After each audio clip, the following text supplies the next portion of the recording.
All right. What is going on, everybody? Welcome back to another episode of the Waterboy Podcast. Today is episode 213. Scotty Scheffler has won his second Masters. The transfer portal opens today, technically. We're recording on Monday, but technically today it opens.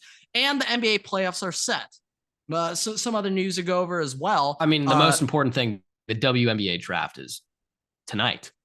Well, right now, real quick, shout out my Buckeyes real quick to Ohio State Buckeyes projected to go in the top 5 of the WNBA draft. So we want to shout out the Ohio State Buckeyes putting in work. Also, side note, Ohio State, we kind of double dipped when it comes to Kentucky basketball transfer portal. Took a former 7-foot 5-star center for the men's team, and then I think took one of the top point scorers on Kentucky's women's team and brought her over to Columbus. So shout out Ross Bjork, putting that work in with that A&M NIL money. We love to see it.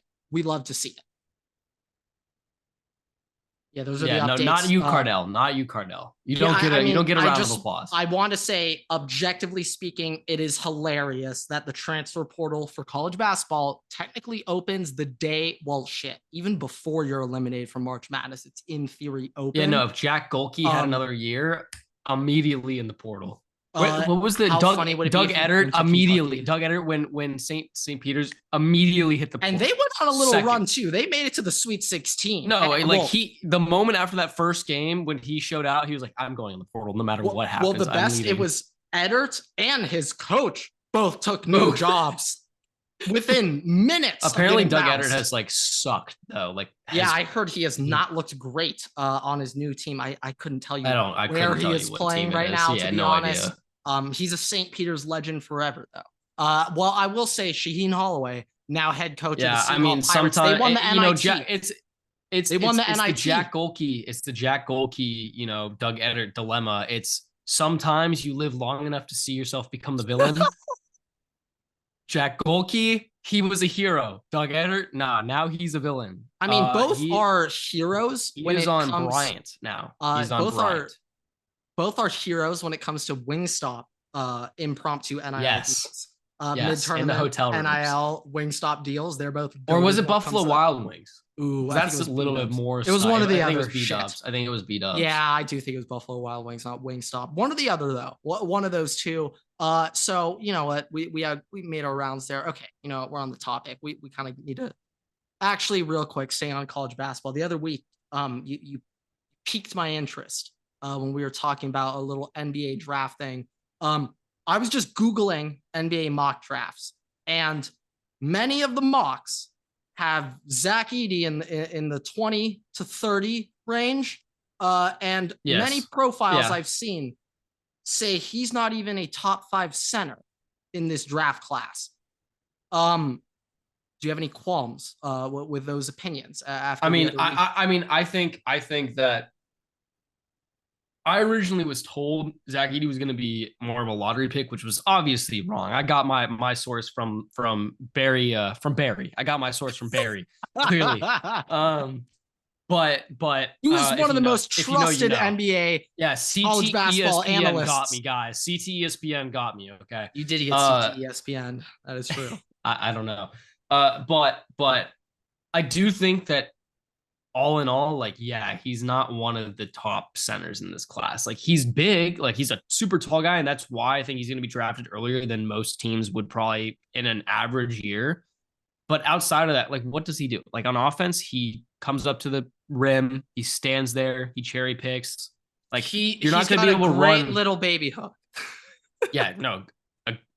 He's got a great. He's developing the sky hook. On anything other than the baby hook. No, but that's literally it. I swear to God, I've only ever seen him do the baby sky hook. So, I agree with that. I don't think that he's going to be a starting guy. Assuming that he's going to play the same way he played in college. He was the centerpiece for Purdue, but at the same time, the NBA doesn't run the same way. He has to be able to make other shots, rebound. Purdue got out rebounded that game. It was bad. I am looking up just right now. So real quick, fun fact of the day, number 1. Zach Edey and Victor Wembanyama are the same height. Same exact height. The only difference is Edie weighs more in terms of physical attributes. But what I saw earlier today, that might be the scariest stat I've ever read in my life. Everett, the leader in step back 3-point percentage this season in the NBA, was our very own Victor Wembanyama. Somehow James Harden was not there. I don't think they allowed him to travel anymore. Well, he definitely wouldn't be in step back percentage. Step back attempts, 100%.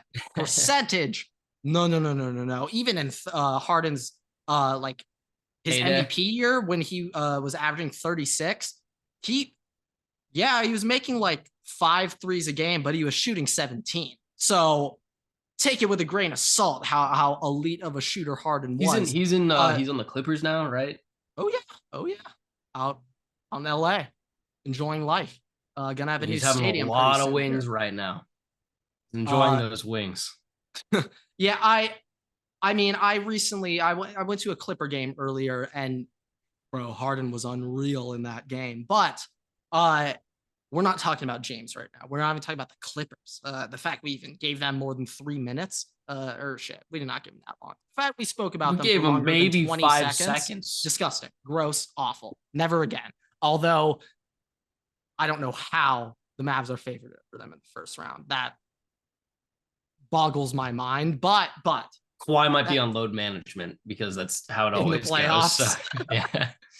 Load management in the playoffs. Kawhi's like, yeah, I'm only playing games 1, 3, 4, half of not 7 5. though. Not 6, 7. I'm taking off. 7, I'll play all of 7. I'll play the second half of 7. I'll take the second half of 7. Only if I get 6 off. If you make me play any, but it could be 1 minute and 6. I'm not playing the entirety of the next series. I'm taking the whole series off. If there now, I know there's no back-to-backs when it comes to NBA playoffs, but games 1 and 2 is only 1 day of rest. Might be sitting out that first quarter on that second game. Possibly. But Victor Wembanyama is currently doing things unreal. Like, I feel like when you're now drafting a big man in the NBA, that was thinking, what, like that. To be fair, though, that was expected. Wemby. Like, that's why everybody was like 100%. Generational player. 100%. Which, by the way, in any sport, we need to stop using the term generational player. Yeah, we throw it around. I feel like we have a generational player like maybe every 2-3 drafts. I'm like, when I think of the NFL, let's just think of the generational quarterbacks we've had just in the past 10 years. Okay. Debatable now, but we could say Caleb Williams. Trevor Lawrence, but he's been right now. He's been touted as a generational quarterback. Yes. Trevor Lawrence, 100%. Yes. Joe Burrow, 100%. That whole Baker Darnold class, none of them. No, none of them. Kyler, no. Patrick Mahomes, no. Mitch, no. Everybody was low on that. Josh Allen, that was low. Jared Goff, Wentz, no. No one said generational. No, well, actually, which is number 1 pick. They were a little bit high on Jared Goff. Not like generational, but Andrew Luck might be. Yes, Robert Griffin III as well. Both of them. Both of them were. Shit, is that the only time we had 2 generational quarterbacks same draft in recent memory? What about? Yeah, no, because Marcus Mariota's, Jameis weren't like that, right? Did people think Jameis was a generational quarterback? I don't think generational after his second year. That last season at Florida State did not go as planned. After his Heisman year, people were like, "Oh shit, famous Jameis," but that second year really stained him. Yeah, I mean there was no like CJ Stroud wasn't touted as a generational guy. No. Like I'm just gonna quickly scroll. Who Justin Herbert wasn't. Tua was not. I think the list is Lamar was definitely not. No. I actually think the list is Luck, Burrow, T-Law, and now Caleb. And our Cam Newton was Cam Newton. Oh, Cam Newton. Yes. Yep. Mm-hmm. Oh yeah. Sam Bradford too. 2010. I think so. 100%. Yeah.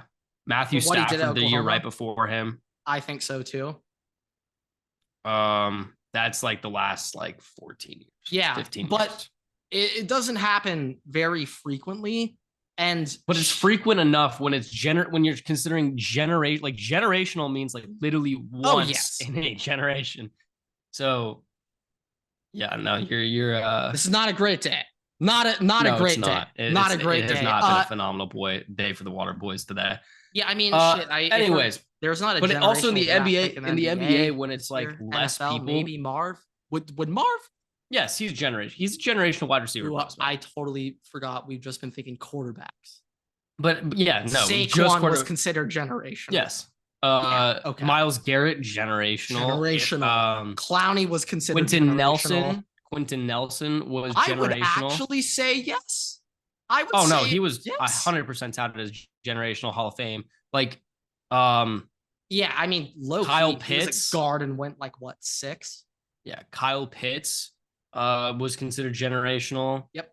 I'm trying to think of whoever else just on the top of my head. I know there's a ton of edges. Both Bosa's probably were. Jalen Ramsey. Chase Young Jalen Ramsey was also like generational.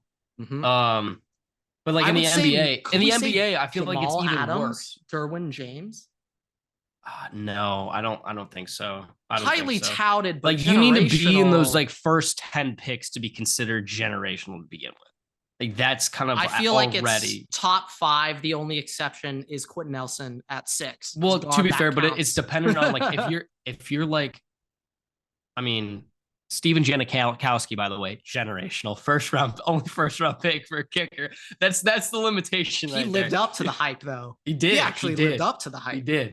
Where was Goatkowski? Or go to Terry. 4th, 5th. I don't know. I don't remember. He might not even be drafted.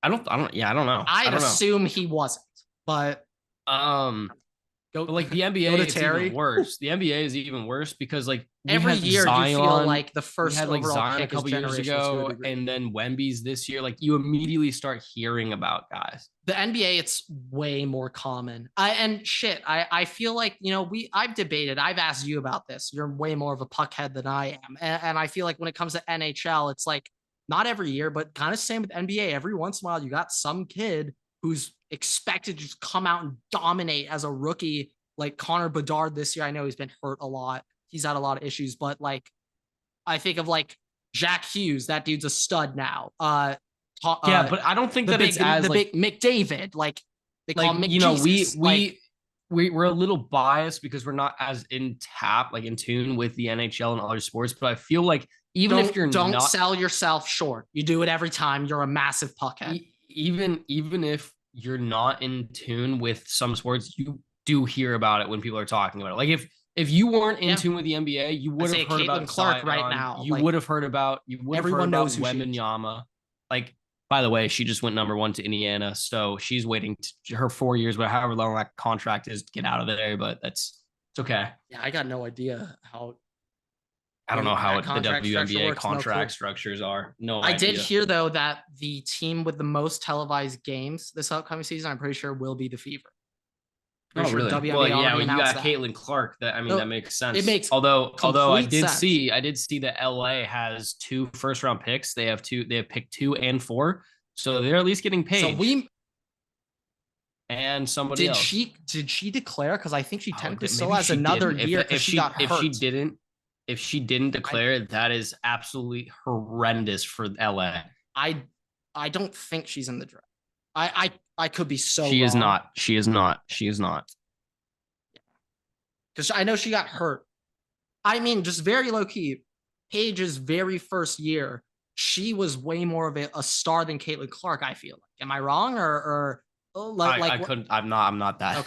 Okay. I don't know. I have no idea. I just was hearing some people saying like, hey, if Paige didn't tear her ACL, like who knows? Maybe. No, yeah, but maybe it's a different story. She probably wants to go number 1 next year. But LA will get the South Carolina girl, Cardoso. I think that's her name. If I'm LA right now, I'm trading that 4th pick. I'm trying to get next year's first. I think they should take that Ohio State girl. I think Angel Reese will be going there. Oh wait, she's in the draft. She declared. Yeah, I think the consensus is that she's ass. So I don't really know. I got no idea. Couldn't tell you. That's what that's why I said consensus. Idea. That's why I said consensus. I would love seeing if Angel Reese was on the Sparks. That'd be lit. That'd be so sick. They are still the Sparks, correct? All right. Don't quote us on that. Hey guys, we're the Waterboy podcast. Don't expect to come good information. Before we go to other sports. Oh wait, real quick, we got to do predictions for the NBA. I know we've kind of lumped this in basketball overall, but hey, oh, I mean, go, before we get there, go. the USA basketball Olympic team has been announced. Yeah, this gets priority. Yeah. Let me tell you. Tell me. Think they're Can we go they by have position? one additional. It's all clumped. I can't We'll go, do that. Okay, go however you I'm want just. to go. There's one additional spot open from what it sounds like as well on top of this. Do they have a college player already, like how we've done with Leitner in the past? College player is not in there. College player is not in. Okay, I don't like that, but okay, go on. Well, they do have a one spot opening, so they could add one. Here we go. I have a feeling that's for someone else, but okay. Probably. Steph Curry, LeBron, KD, solid. Tatum. KD or AD? KD. KD. Got it. Embiid. How he's on the U.S. Olympic team, I don't know. Embiid, Booker, Tyrese Halliburton, Ant. Love that. Clap. Drew Holiday, who seemingly makes it every single time. Don't know how or why, but he's there. He plays good D. I'll give him that. Honestly, I think for the Olympic team, he does work. I'd love Bam on the Olympic team. And AD. Okay. I don't know. AD is going to be on load management that entire time. He might not see a single rep until hell no. When I think whatever the last game is. But here's let's think about some guys who didn't make it. No Kawhi, no PG. Dame is American, I'm pretty sure. So Dame's not there. No Kyrie doesn't count. Kyrie is Canadian, isn't he? He's technically Australian. Oh, that is right. He is a US citizen. Okay, so Kyrie could play. Trying to think who else. There's no Cat. No Cat. It would have been so funny if Giannis and Luka were like Team USA. Let's go, Team USA. There is so no Cat. Jimmy. If Jokic was just there. Like, sign me up. Jimmy's not in there. That's a big one. That is a big one. I'm trying to think of other kind of big name guys. I mean, De'Aaron Fox. But like, who cares? I don't think he would have made the team over. Who cares? The point guards were what? Steph. And hey, by the way, the French team this year is going to have Wemby, and Gobert. Wait, who are their shooters?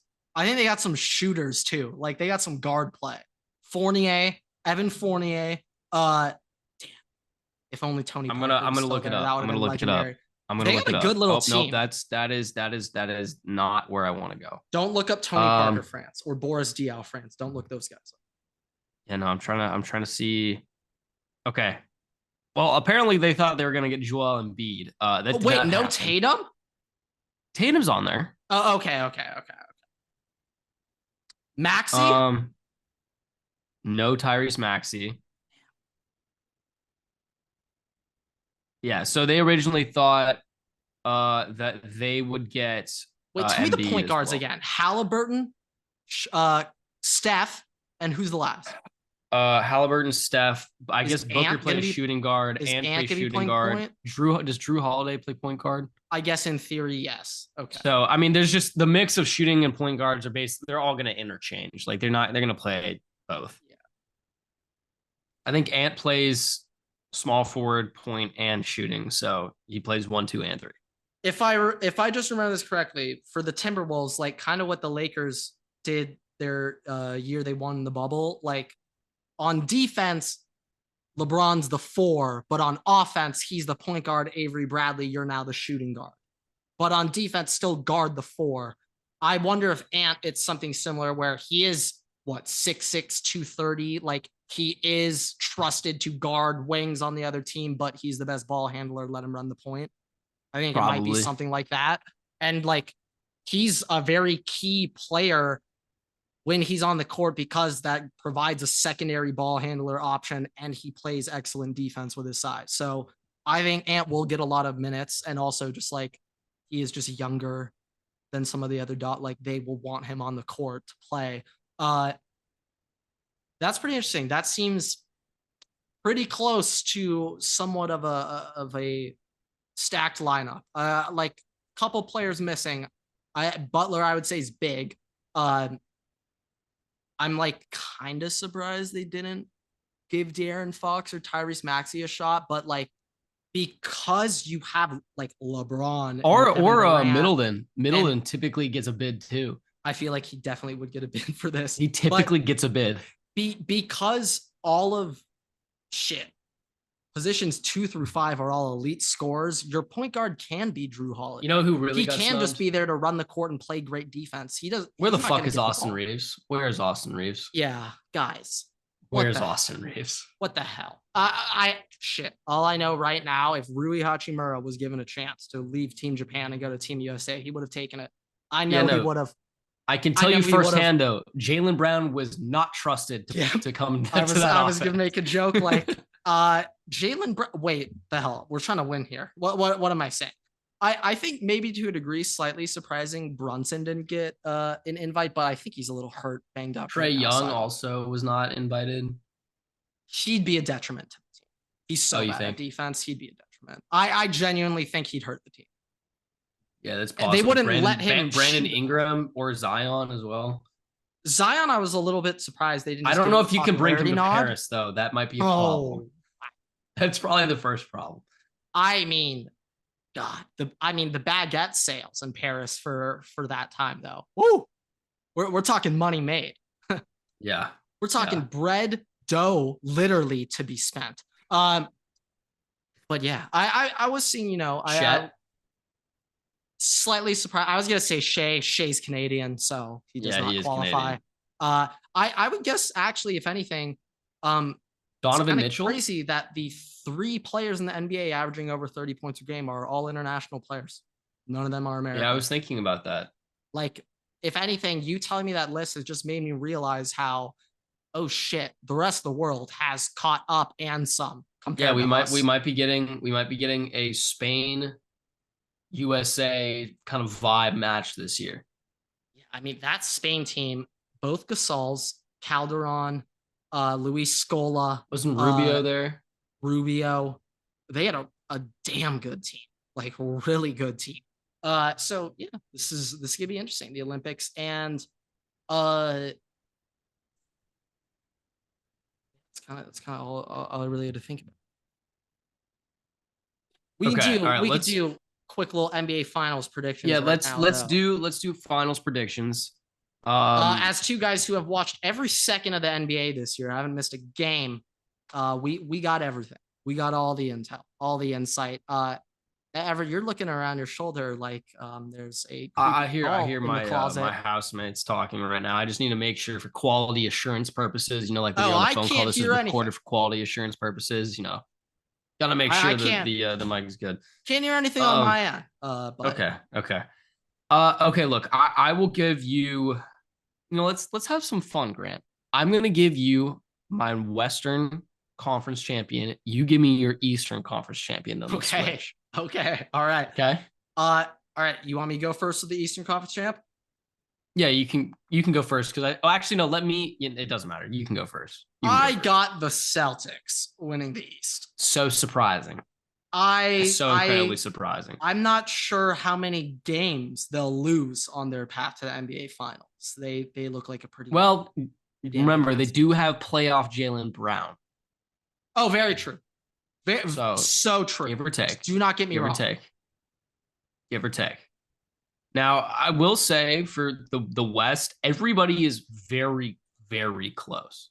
Like, I know that the Nuggets essentially, the Nuggets, the Wolves, and the Thunder, right now, the Nuggets and the Thunder are tied for that first seed. But those 3 teams have essentially been tied entirely down the stretch. The Nuggets have a better team statistically this year than they did last year, too, which is even more impressive. Even more impressive the fact that all these teams are similar. But let's just look at the first 5 seeds. Thunder 57-25, Nuggets 57-25, Wolves 56-26, Clippers 51-31, and Mavs 50-32. So a very, very tight race there. Honestly, it could go compared to the East, directions. The West is great. Like the fact that every single team in the West in the playoffs are playing is over 500 is nuts. Like the fact that the Wolves essentially got screwed by playing the Suns, who are a 6 seed in this situation, 1,000,000%. It is amazing to me. But with that said, my bias account is give me the Wolves. I also think, by the way, if the Warriors win, and honestly, yeah, specifically if the Warriors win and they play the Thunder might lose in the first round. I think the Thunder are on a big upset watch round. I mean, even like the worst case scenario is the Warrior or either Pels or Lakers. Realistically, Warriors or the Lakers are like the worst case scenario there. If you're the Thunder. Yes, if you're the Thunder. If you got Lakers and you're the Thunder, I'd be so mad. I would be pissed. I would be pissed. Same thing goes for the Nuggets, by the way. Like the Nuggets, if the Lakers win that game tomorrow, well, this or tonight, I guess, I would say pissed. The Nuggets are upset and they would, but they can handle not like to play the Lakers first round. But as a Laker fan, I'm not sure if we'd even be leading at halftime in a series with the Nuggets. Like, look, they would smoke the Lakers. I'm going to say Timberwolves as my bias pick. Stay with it for the West. I'm going to stick with it. I'll give a non-biased pick later, Lakers, huh? That would be funny. Kings. Kings? No. Beam? Light the beam? It's been a while. If they win, I forgot about the beam. Okay. Give me your Western. I'll give you my Eastern. I mean, it's pretty hard not to take the Celtics, but playoff heat's always interesting. I'm going to take the Celtics. So Celtics, Timberwolves is my pick right now. I don't know about you.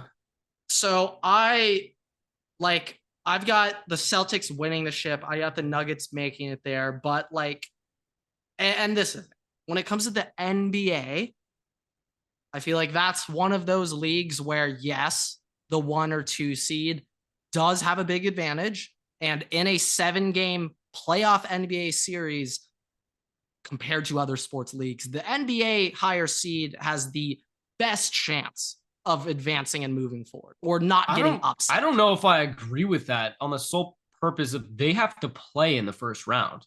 In other leagues, the first or second seed typically do not have to play in that first round. I can understand that. I'm just looking at from the perspective of NFL. It's just a best of one. No, yeah. At the end of the day, the 1 seed is probably going to go through. But at the same time, you now have more games to match against your opponent if you're a lower seed, and if you're a higher seed, you have to play round 1. So I would say that arguably makes it kind of slightly hurts those tops. I think it's the way that you look at it. Obviously the NFL is probably the hardest playoff format because it's one and done no matter what. Ooh, I'd say MLB is the hardest to win a ship. Not even close. Only a third of the league. I'm saying by the aspect that it's one and done. The MLB also has one and done games. The NBA has one and done games technically, but there's only one of them. The MLB has more than one, and that's actually part of the normal playoff format. Kind of, but it's bullshit that the first round wild card is 3-game and the NLDS is a 5-game series. Make that make sense. Baseball, the most random sport out of all, and it's a 5-game series for the Hey, I mean, it did used to be a one Dodgers, game for that first though. So. Well, for wild card, it used to be 1. They've now moved it to 3. And then for the DS, I believe it's always been a best of 5. Which essentially by that 3-game series is essentially a 1-game series because you lose that first game. If you lose game 1, Shocked. So baseball is the hardest to win a ship. I mean, also to be fair, baseball is the hardest sport to play out of all of them. So innately, baseball is going to be harder no matter what. Yeah, I mean, there's just so many reasons why. Especially if you're the Dodgers. It's just especially if you're the Dodgers. Don't watch baseball. I just think though, in theory, Nuggets and Celtics should have a nice little path here, but for me to be just slightly different. I mean, I took the Wolves, so no matter what, you're going to be different. Well, Celtics over Nuggets is probably the most picked NBA Finals prediction this year. So to change it up, I'm actually going to say screw the Celtics. I hate them. We're going to have, this is definitely not trolling. Lakers beating the Knicks in the NBA Finals. Okay. Yeah, you're saying playoff Bron's coming back? No, Not only that, but we're about to be introduced to playoff Brunson and playoff OG Anunoby, and I don't think the world's ready. I know the world's not ready for playoff Anunoby. I am realizing right now that the Bucks do have playoff Dame and Giannis, but they have playoff Doc Rivers. Yikes, Everett! Can you overcome playoff Doc? Oh, I mean, can Dame you overcome playoff Doc?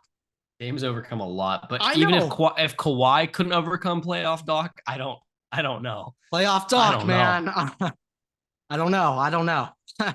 Okay, that is tough. Big ask. It is a big ask. It is a very big ask. Okay, but yeah, it's about time to move on. I have some stuff in the NFL. First of all, I made a TikTok about this. I'm assuming you didn't watch it because the unnamed intern didn't inform you of that. But the unnamed intern's had a lot of shit going on, so he gets a slight pass. But just know we're watching. We're watching. So there's an ongoing investigation into the Atlanta Falcons right now, relating to tampering charges with Kirk Cousins. Essentially, there's a couple different aspects to this, but Kirk Cousins, the biggest thing is Kirk Cousins met with their athletic trainer, their head athletic trainer, before the deadline started or ended. Like whenever the free agent period started, he met with them before in person to have a medical checkup. Okay. And then stated that on record in his interview, which they then tried to redact and they couldn't.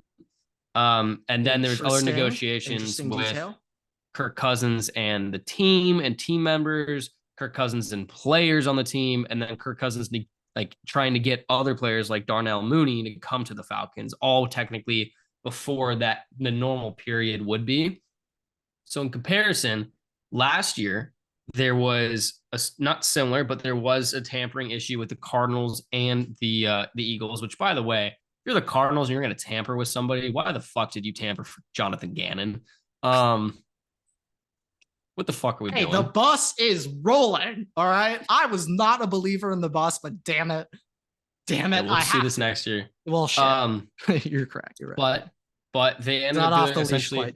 They ended up doing a pick swap where the Eagles got higher picks from the Cardinals, essentially. Yeah. So the question is right now, what's going to happen with the Falcons? Is there going to be a pick swap? And one of the trending things, I hope they give you guys another first so you can give it to me.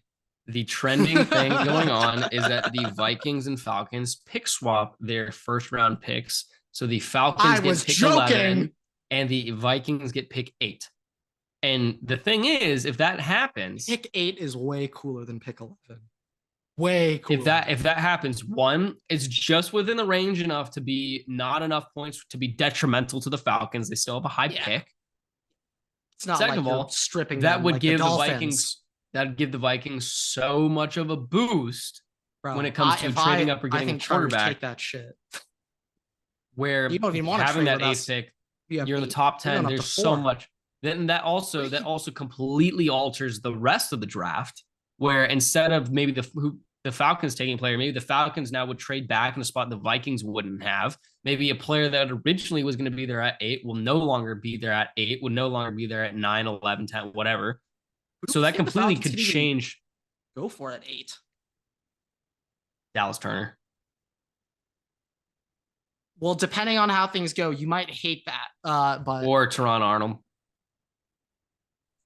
So there's definitely options for them, but like that could make the Bears trade back from 9. It can make the Jets trade up or trade back. Like there's a lot of different things that could happen to have different implications because of it, which is just interesting. And by the way, that the announcement for the Cardinals and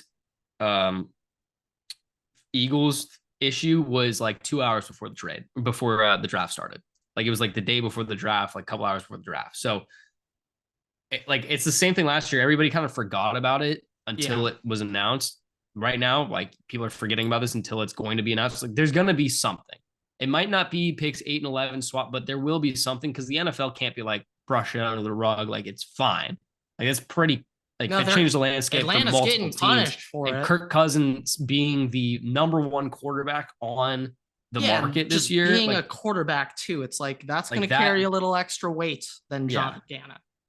Yeah. So that's just interesting to me to see how that plays out, because that could impact multiple different teams' drafts this year, and especially I mean, the first round in general. Having pick 8, that's like kind of the Romo Dunze range. A lot of teams want him. Like, hey, if you can't get JJ shit now, you may even be able to trade down with Atlanta back to their original pick. And I don't know. Like, I'm just spewing shit right now. But hey, you'll never hear a GM complaining about suddenly moving up in the draft. Speaking about quarterbacks, let's take a look at the quarterbacks drafting over under, like what pick, right? So I like today this. We had some lines. We had the starting line for the draft positions for different players. I like this. And if you're unaware of what this is, you're essentially, there's a picks line. So let's say pick 30, right? And you choose, okay, will it be drafted before or after pick 30? So these lines have been set. The initial lines have been set. My favorite are like how many blank position in round 1, like how many blank this is before this pick is from 15. Like, this is from Circa Sports, so I don't know if it's like, I don't know what kind of book they are, but I'm assuming they're going to be similar to most books. Let's go through the quarterbacks, because we don't have enough time to go through everybody else, nor do I think we really want to. No, we don't. Okay, first of all, there's no lines for Caleb Williams. Ignore that. And also, I just see the number 1 overall pick, Caleb Williams, is minus 10,000. I also do not see Jaden Daniels or Drake May on here right now. So they're just taking them off. Okay. So those are off for now. We have 5 quarterbacks. First one is JJ McCarthy, over under 5.5. The line for, I'm assuming over is negative 110, under is minus 120. I'm saying give me the under on that. He's going to go before pick 5.5. Michael Penix. This is where we get interesting. 32.5. The over is minus 190. The under plus 150. I feel like that can't be right. Michael Penix being plus 150 for this is. All I'm saying is they have, I'm assuming the upper one is the over and the bottom value is the under, because that makes sense. Over and under. That would make a lot of sense. So I'm working with that being the case. The under for 32.5 for Michael Penix Jr. is plus 150. So apparently they don't think it's very likely he goes in the first round. Bo Nix, on the other hand, over 32, so past 32.5? Because the under 30 past 32.5. So second round pick. Yes. Okay.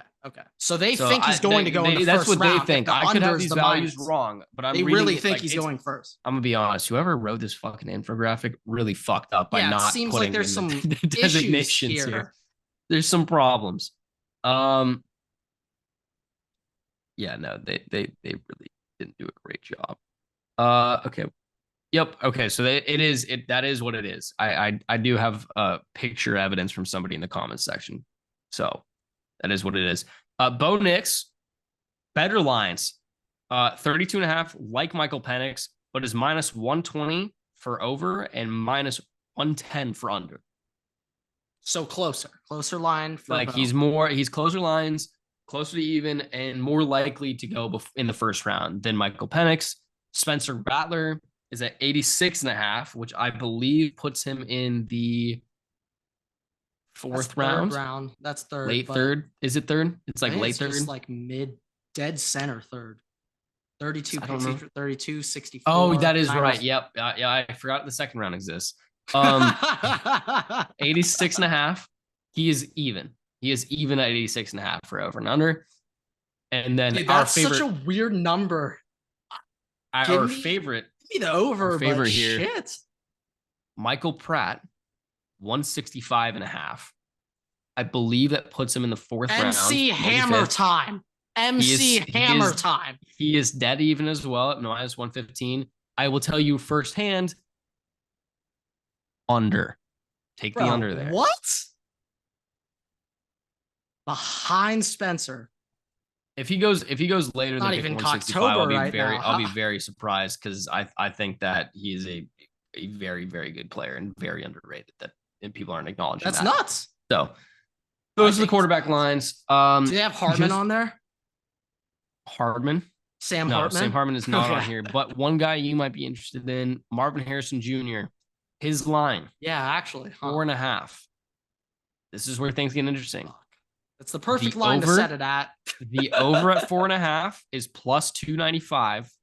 The under is minus 400.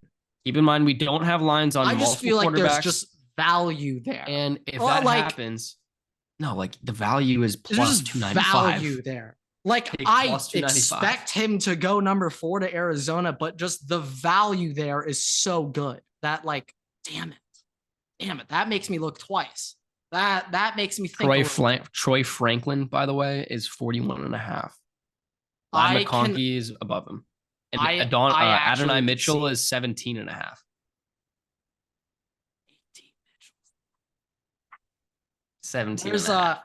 Where's Worthy? Worthy 28.5. Where's Odunze? 8.5. Yeah, that sounds about right. So I feel like they have some good lines on here, and other lines they're just like we don't fucking know. Odunze 8.5 damn threw some stuff at Is Neighbors 5.5? Yes. And Braylon Allen is 87.5. Trey Benson is I feel like that's a little low for Braylon Allen. And Jonathan Brooks is 56. I feel like that's a little low for Braylon Allen, honestly. So but yeah, that I like him a lot, by the way. I'm not saying that. I just, from what I've been seeing, Braylon Allen doesn't really appear to be like a mid-third or earlier round draft pick. It's just that this year's crop of running backs is just not considered like last year we had Bijan is a generational Robinson talent. Jahmyr He is Gibbs. a generational talent. Shit. There's another.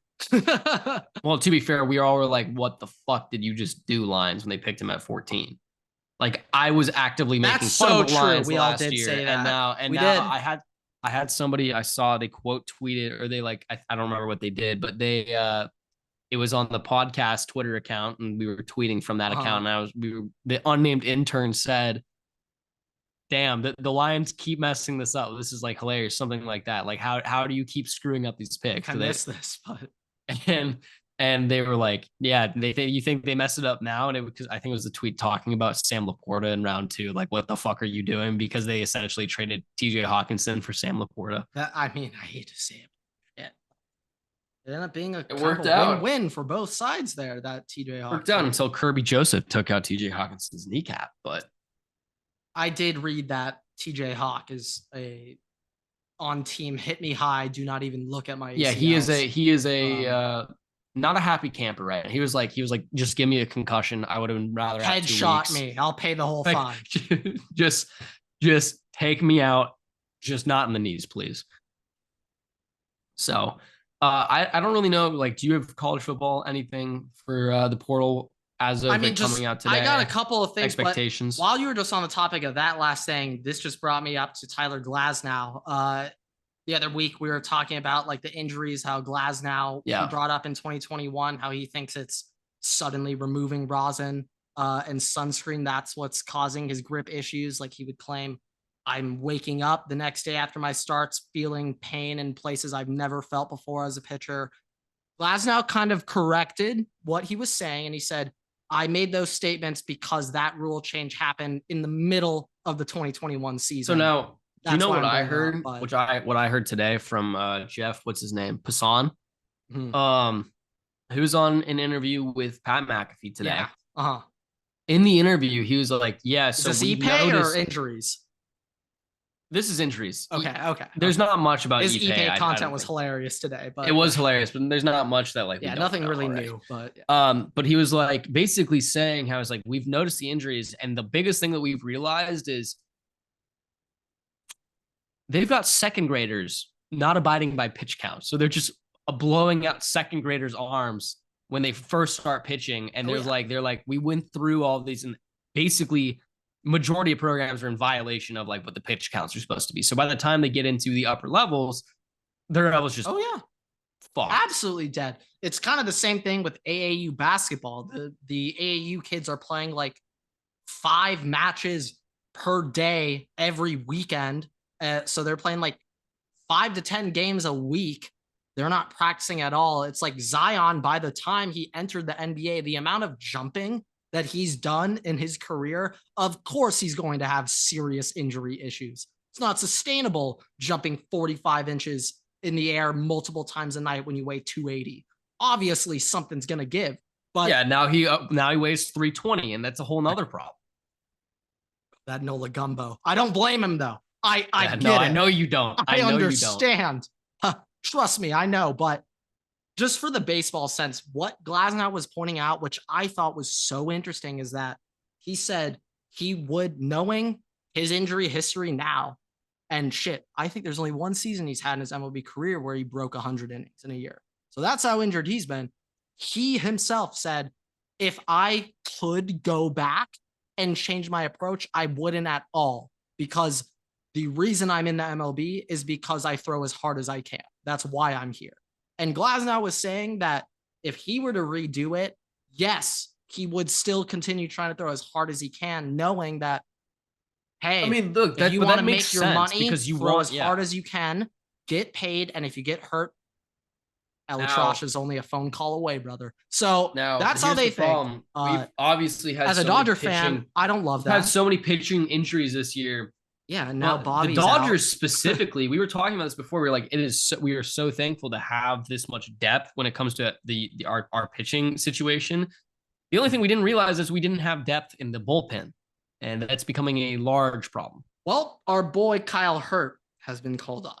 He is now back in the pen. However, the problem with that is our starting pitchers are hurt. So that's another issue. Yeah, right now I think we could actually create an MLB starting rotation with our injured pitchers. Okay, you got so hold Kershaw, on, let's go through Walker, this. Kershaw, Dustin, Brusdar, starters. Oh, starters. Kershaw, yes, Dustin, Walker, Dustin, now Bobby, and then Tony Gonsolin. Boom. That's an MLB rotation. That's a good over average MLB rotation. That's over average. So, I mean, is it good that they're hurt? Hell no. All of our lefties are hurt.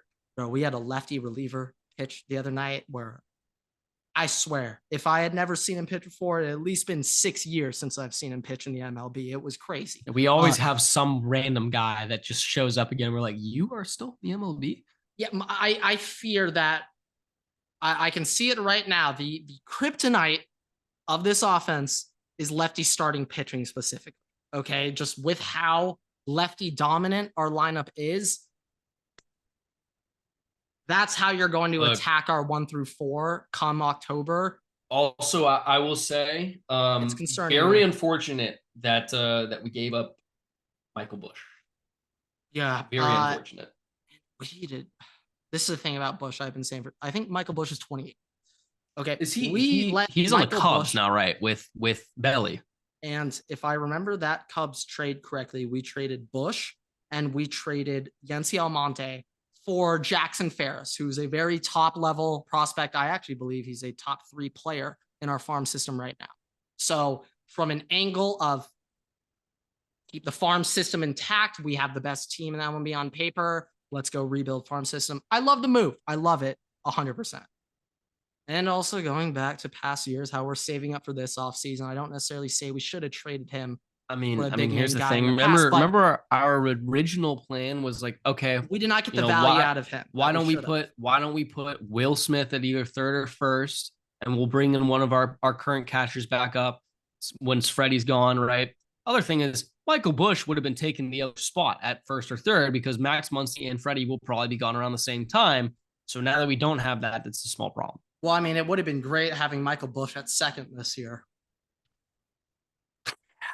All I gotta say, it would have been great having him as our 7-hitter batting second. At the end of the day, I'm happy for Michael Busch because he was just sitting in AAA as a 27-year-old top 50 prospect of the MLB. We were never gonna give him a shot. So I don't blame him at all. I highly doubt he even has to be traded. I bet he wanted to come up as a Dodger 100%, but I don't blame us at all. If anything, shout out the Cubs. Cubs great management recently. They have done an excellent job. Okay. Yeah. Hey, It's not that hard of a formula, okay? The Cubs, you just take Dodger prospects, and if you're Atlanta, you just take Oakland A's, okay? It's a pretty easy system, not very complex, not very difficult. And I'm not gonna nag the Cubs for just smart business, smart moves. But some college football now, I guess, to end the show real quick. We'll keep it short. I've got just some spring game takeaways, Everett. And actually, okay. This is impromptu. I didn't prepare this or plan it, but kind of a more so a wish list of guys that I hope don't hit the portal for Ohio State, but I'm expecting. Okay. Yeah. You say that first, and I got a question for you. Spring game first or the portal? Oh, I thought you were going to go through the portal, but if you want to go spring game first, I do have a question with the spring game. I have really quick spring game notes that I wrote down while watching. They're okay. Well, first, let me just ask you this. 20 seconds, but yeah. Did Julian Sayin or Aaron Nolan play? Both played almost the entire second half. Okay, so your quarterback situation is a little spooky right now. Oh, yeah. They threw 4 picks. They did not look excellent. The O-line looks... Wow. It's going to be a little tough for Quinshawn and Trevion to shine if they don't have an O-line in front of them. Also, it's Will Howard's going to be the star. I mean, Will's going to be sprinting for his life. Okay, the tackle situation is grim. It is not great. And recently, a ton of names have hit the portal. Interior offensive lineman, USC, they've had a guy who's been on campus for 7 weeks, 8 weeks. I've never seen the guy myself at USC, but he is now in the portal, projected to go to Ohio State. I believe another interior offensive lineman from Texas or Georgia was heavily linked to Ohio State before he committed. That guy also enrolled in January. Okay, he's been on campus not very long, for 3 or 4 months or so. So we're seeing a lot of movement. And Ohio State, I've heard rumors that we are going hard after that interior offensive line. You know what the issue is, Everett? It's the tackles. That's the problem. The interior offensive line, although it's not good itself. A great guard makes a tackle look better, though. All right. I mean, when it comes to interior offensive line, like, we could use the help. Don't get me wrong. I'd gladly take these guys in. But it's the tackles, which, oh my God, what am I watching? And Justin Fry, your ass is on the line this year, Everett. Of all position coaches at Ohio State, only one coach got a pay cut. One Mr. Justin Fry. He'll be making a measly $800,000 this year. Damn, boo-hoo. Sucks to suck. Got docked from his $1 million the past years because he hasn't done shit with the offensive line. Justin Fry, this is your make or break year. If this offensive line doesn't show an ounce of optimism, it's just an ounce of something to be excited for moving forward, gone. See ya. Yeah, bring back Wyatt Davis. Hey, bro, you should have seen Wyatt at Ohio State. Man was an animal. Pat Elfline, baby. Billy Price. Those two, I know you're joking, but never disrespect Taylor Decker. Ever. Never say a bad thing about Taylor Decker. Never say a bad thing about Corey Linsley. Ever to me. Ever. Or Jonah Jackson. He just got $50 million. Never say a bad thing. He does suck, though. He does suck. How did he get that? Bro, when I saw that, I was like, dude, Ohio State recruiting through the fucking roof. But how did he get that? He's a Rutgers talent. He transferred from Rutgers. Okay, never mind. He's a Greg Schiano guy. That might be the best player Rutgers ever had in the last 20 years. Wait. Did Mohamed Sanu go to Rutgers? Because I think he might be number one. I want to play quarterback there. No, actually, I think he was the quarterback there. He went to Rutgers, yes. I think it's Mohamed Sanu. I think it's Mohamed Sanu. I think he's the greatest Rutger of all time. Yeah. Yep, probably. I think so. Probably. He probably is. Well, actually, no. We can't. We got to go back to 1943, whatever fucking year Rutgers was actually good. Well, shit. Whoever the quarterback in that, because Rutgers, it's the birthplace of college football. I know that from the Big Ten commercial. Whoever their quarterback was in their wishbone wing T offense, that guy, greatest Rutger of all time. Him and TJ Hitchings. Shout out TJ, I love you. Okay, spring game takeaways though. These are quick, nice, short, and sweet. First, it's going to take a really long time for me to process that Chip Kelly is my offensive coordinator. when I was just seeing him wearing Ohio State gear on the sidelines, I was like, oh shit, I kind of forgot that's now my OC. That's going to take a while to get used to. So that was my first takeaway. Second takeaway, O-line is bad. Quote, word for word, what I typed. O-line is bad. Next bullet point, shit. The O-line really is bad. Next quote, holy shit, Caleb Downs is a Buckeye. Next quote, oh my God, same with Quinshawn. Next quote, Emeka Egbuka looks like he finally recovered from tightrope surgery. Let's hope he doesn't have another. And then last quote, the defense looks damn good, but I don't know if the offense can keep up. I think luckily for you, you're going to be a running offense this year. So, but we don't have an O-line. So I don't know if you need one for them, though. That's the thing. Also, keep in mind, though, the one thing I will say to keep in mind, your defense looked very, very good, right? So remember, your offense is going against one of the better defenses probably. That is also very true. That is very true. That is very true. That is very true. On an average day, I don't know who Ohio State opens their year against, but on an average day, might be Bowling Green. Your offensive line's probably okay, but if you go up against Bowling Green and their ass, it's a problem. Yeah, hopefully Will Howard doesn't throw 3 picks against Bowling Green like JJ McCarthy did last year. Hopefully that doesn't happen with us. I'm just knock on wood, just get that out of the way. I don't even know if we're playing Bowling Green. I just kind of threw that out there, not gonna lie. I'm 99% sure we played Miami of Ohio though. But yeah, Ohio State, we're in full swings, but I am hearing for this transfer portal tomorrow, Everett, we may have some notable names, and these are kind of the game guys that I'm hearing right now. So first, quarterback. Everyone's heard it, of course. I'm hearing Lincoln Keenholz is like almost a guarantee to go. And I think Ryan Day responded by that, letting him be the number 2 quarterback that went out in the spring game. It was very interesting to me how the number 1 quarterback, starting quarterback for the first drive was Will Howard, and Devin Brown wasn't the second. Lincoln Keenholz was. And that makes me think that Devin Brown might actually be locked in committed. He might not be entertaining the transfer portal. Lincoln Keenholz, though, I've heard a lot of rumors. Now on Friday, Lincoln Keenholz tweeted "Go Bucks" Everett. So, I mean, he's technically not going to enter the portal at all, right? No, I don't know if that's how it works. I don't think that's how it works. I would guess Lincoln Keenholz is hitting the portal. Wide receiver, this is where I'm scared. I'm very afraid that we may lose some key guys in the portal here, okay? Brandon Inniss is my biggest fear of a guy who may leave. Now, he just broke, or I'm not sure if he broke his ankle or hurt his foot. He was on a scooter for the spring game, which I was not aware about until a couple hours before the game. But he's a guy I fear may leave. I don't think he would, especially being hurt right now. I don't think he would, but he's a guy that I'm keeping tabs on. Other wide receivers, though, there were a couple of rumors from USC guys saying Jeremiah Smith's going to leave. I don't think he's going to go at all, but I don't think this is going to happen, but maybe a Mylan Graham, who I'm not even sure is on campus yet. So can he even enter the portal? Yes, technically still can, right? I think so.